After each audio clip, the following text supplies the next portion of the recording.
Oh, the poem's a symphony. Let the light prevail the dark. Shall we see? She was young and I was young, and never care had we of all the worries of this world, that we might never again be seen. We wander one day in the paths where few any longer tread, out to the homes of old men, 25 years dead. He had been a brilliant scientist, the paper did proclaim, but like all men upon this world, time closed out his frame. He had cared for mortal wealth, if so, we scarce could tell. His home was ancient, sere and lean, it was an empty shell.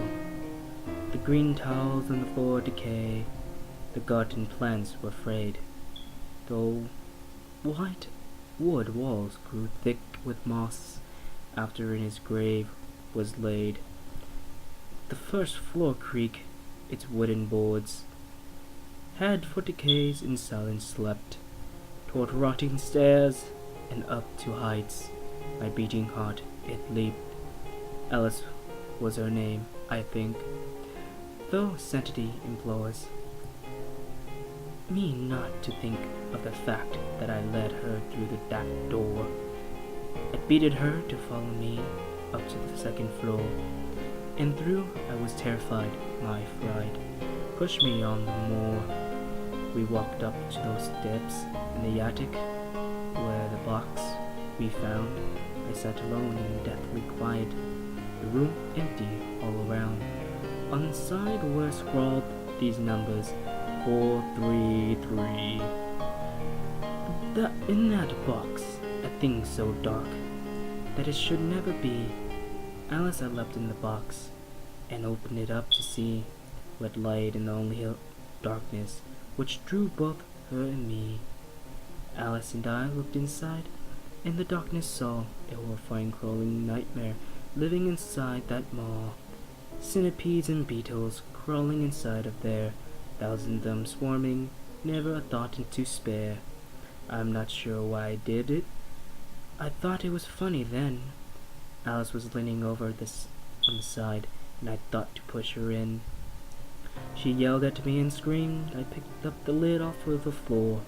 I'm not sure what I said so long ago as I closed that door. When her voice died to silence with some concerned dread, I opened that box, fearing to find her dead. My cruelty repaid, I cannot describe the sight. I ran home and told my parents that Alice disappeared that night. That was the truth, I still know, although I pushed it back. Alice was gone away, vanished through some tracks, which led through worlds unheard of, which fall through the madman's dream, which even to the blind man that thought unsightly seems. The box I know assuredly was no box at all. That man who owned it hastily through the closet it calls, he had it hidden away in the attic above his head, that thing which to him had been a source of dread. It could not be destroyed, that thing which hell had borne. After a quarter century, I doubt it's even worn. A brilliant man he was, but the devil did bulge even the doctor, frost away with his cunning wills. I know he opened it after 25 years. I know that I should go there, and all of my fears, 8 times at most, would be needed to find whatever it left, to find Alice there. But she has starved to death. But something taunts me in my mind, something that will not leave. What if I open that box, and my reason does deceive, and those things that crawl, they lived in there, for who knows how long. The rain it falls in other plains. Could she be there alone?